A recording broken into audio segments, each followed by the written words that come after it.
Coffee? ഓ വേണ്ട, വീട്ടിലിരുന്നിട്ട് ഒരു സ്വസ്ഥതയില്ല.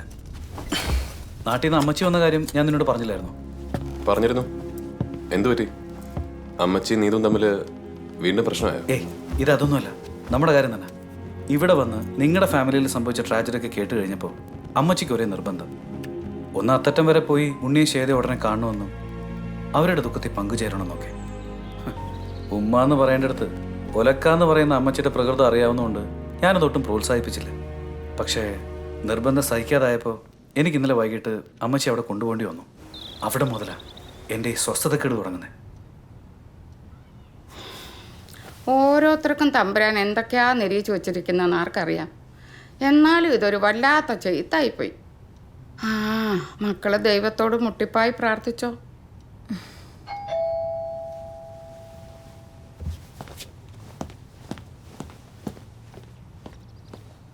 മോള് നോക്കിക്കോ, ഇത് ചെയ്ത കഴിവറുടെ മക്കളെ കോണം പിടിക്കുകയല്ല.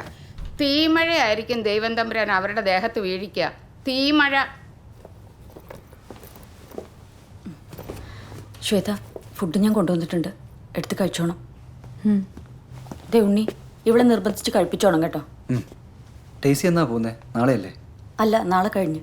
ആ ഡെയ്സി നാട്ടിൽ പോവാന്നോ? ഓ, ഒരാഴ്ചത്തേക്ക്. അത് ഞാൻ ഒറ്റയ്ക്ക്. ഒരു ഫാമിലി ഫംഗ്ഷൻ ആവുന്ന പറഞ്ഞതാ, ഞാൻ ചെല്ലുന്നില്ലെന്ന്. പേരൻസ് സമ്മതിക്കുന്നില്ലെന്നേ. ഈ കൊച്ചേതാടാ സിറിയൊക്കെ? ശ്വേതക്കൊപ്പം വർക്ക് ചെയ്യുന്ന അമ്മച്ചി. ഡെയ്സി ഇവിടെ അടുത്ത താമസം. ആഹാ, ഞാനിവൻ്റെ അമ്മച്ചിയാ. നാട്ടിലെവിടാ? പറഞ്ഞാൽ അമ്മച്ചിയെ അറിയലായിരിക്കും. പെണ്ണുക്കര എന്ന് പറയും, തെക്ക. അയ്യോടി, പെണ്ണുക്കരാന്ന് പറഞ്ഞാൽ ഇത്ര അറിയാതിരിക്കാൻ എന്തുവാ? എൻ്റെ അമ്മ വീട് അവിടെ വച്ചേ, മേക്കറ്റൂര്. കേട്ടിട്ടുണ്ടോ?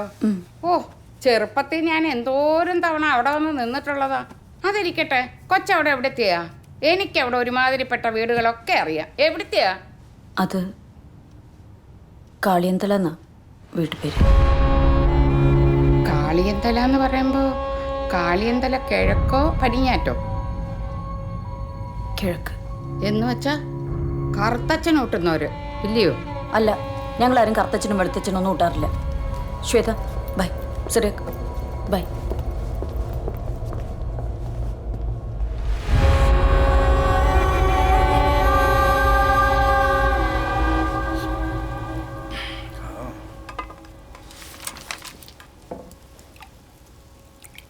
അമ്മച്ചി ഒരെണ്ണം അടിക്കുന്നോ?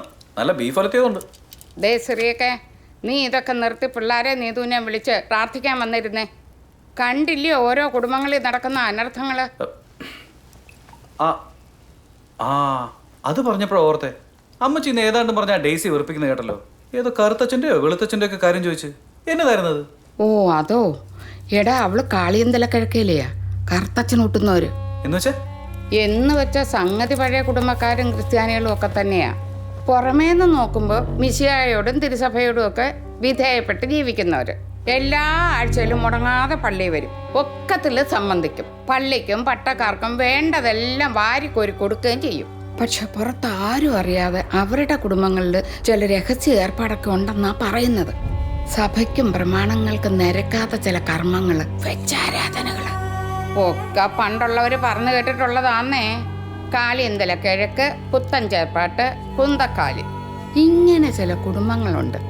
എന്തായാലും ഇവിടുന്നൊന്നും നമ്മുടെ വീടുകളിലോട്ട് പെണ്ണുങ്ങളെ കെട്ടിച്ചോണ്ട് വരാറുമില്ല, അങ്ങോട്ടോട്ട് കെട്ടിച്ചയക്കാറുമില്ല.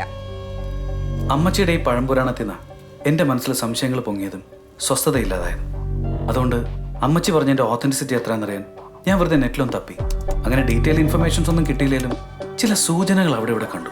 തേവലക്കരയും ഉദയംപേരൂരും കുന്നംകുളത്തൊക്കെയായി ചെതറിക്കിടക്കുന്ന 10-40 കുടുംബക്കാരെ കുറിച്ചാണ് ഈ ആക്ഷേപം. പരസ്യമായി ദൈവജനമെന്ന് സ്വയം പറഞ്ഞ് നടക്കുമ്പോഴും കള്ളും പെണ്ണും പൊന്നും വെച്ച് രഹസ്യമായി ഏതോ ഇരുണ്ട ശക്തിക്ക് വിരുന്നൊരുക്കാറുണ്ട് ഇവർ. ആ ചടങ്ങിന് ഇവർക്കിടയിൽ തന്നെ പറയുന്ന പേരാണ് കറുത്തച്ഛനൂട്ട്. എന്റെ ചിന്ത പോയത് വേറൊരു വഴിക്കാണ്.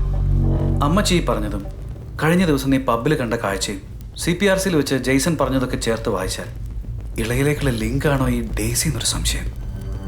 അങ്ങനെ സംശയിക്കാൻ എനിക്ക് സോളിഡ് ആയിട്ടുള്ള മറ്റൊരു റീസൺ കൂടിയുണ്ട്. ഇള കിഡ്നാപ്പ് ചെയ്യപ്പെടുന്നതിന് തൊട്ട് മുൻപ് പള്ളിമുറ്റത്ത് വെച്ച് നടന്നൊരു സംഭവം.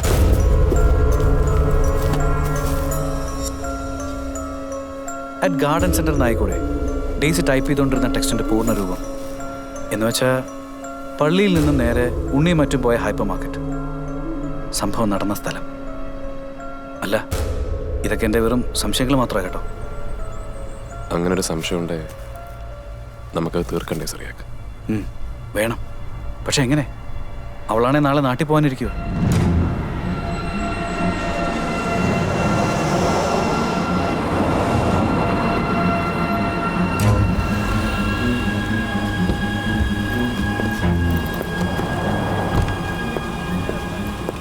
അപ്പൊ ശരി. ചെക്ക് ഇൻ ചെയ്യുന്ന ഞാൻ വെയിറ്റ് ചെയ്യണോ? ഏയ് വേണ്ട, ഡ്യൂട്ടി ഉള്ളതല്ലേ. ഫിലിപ്പ് കേട്ടോ. എങ്കിൽ ശരി, take care. Bye. Bye by.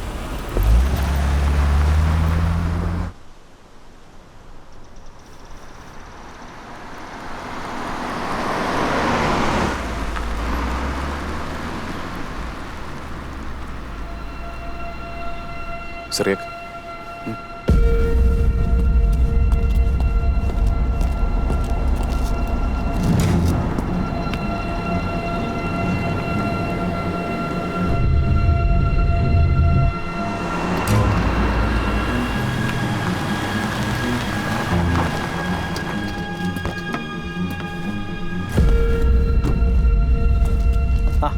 എന്താ സിറിയക്കെ, എന്ത് പറ്റി? എന്നാ പറയാനാന്നേ, ഇവൻ ചെറിയൊരു സ്ട്രൈക്ക്. ഞാനത് സോൾവ് ചെയ്യായിരുന്നു. ഡാ, നീ പോയി സ്റ്റാർട്ട് ചെയ്തേ. ഓ എനിക്ക് മേലെ ഇനി മണിക്കൂറൊന്നായി പരിപാടി തുടങ്ങിയിട്ട്. അറിയാവുന്ന ആരെയും വിളിച്ച് കാണിക്ക് സിറിയാക്ക്. ഡാ, അത് ഫിലിപ്പേ, വെള്ളമുണ്ടോ നിങ്ങളുടെ വണ്ടിയിൽ? ദാഹിച്ചിട്ട് വയ്യ. അതുകൊണ്ട് ഞാൻ പോയി എടുത്തിട്ട് വരാം. വേണ്ട വേണ്ട, വെള്ളമൊക്കെ ഞാൻ എടുത്തോളാം. മാഷ് പറ്റി ഇവനി വണ്ടി ഒന്ന് സ്റ്റാർട്ട് ചെയ്ത് കൊടുക്ക്. ഓ കുറെ നേരമായി. ഡ്രൈവർ സൈഡ് ഡോർ പാഡിലാണേ. ആ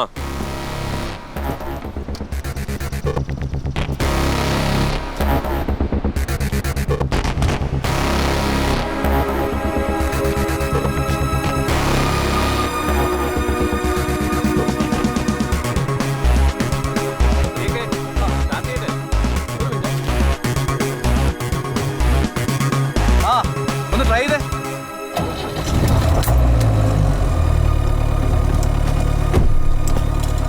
കണ്ടില്ലയോ, ഐശ്വര്യമുള്ള മോൻ തൊട്ടപ്പോഴേക്കും സംഗതി റെഡിയായേ.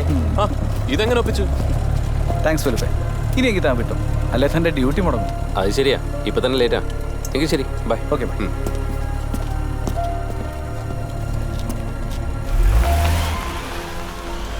വണ്ടിയുടെ 30 മീറ്റർ ചുറ്റളവിൽ മാത്രമേ ആ മൊബൈൽ ഫോൺ ജാമർ എഫക്റ്റീവ് ആകൂ.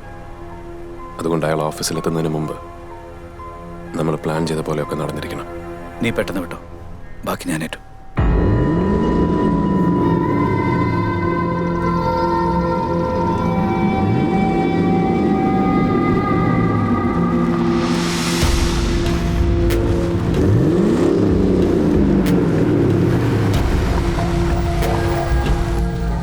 ഇതുവഴി നേരെ പോയാൽ ബി റോഡിലേക്ക് ഒരു എക്സിറ്റ് കിട്ടും. ദൂരം കൂടുതല, പക്ഷേ സ്പീഡ് ക്യാമറാസ് ഇല്ല.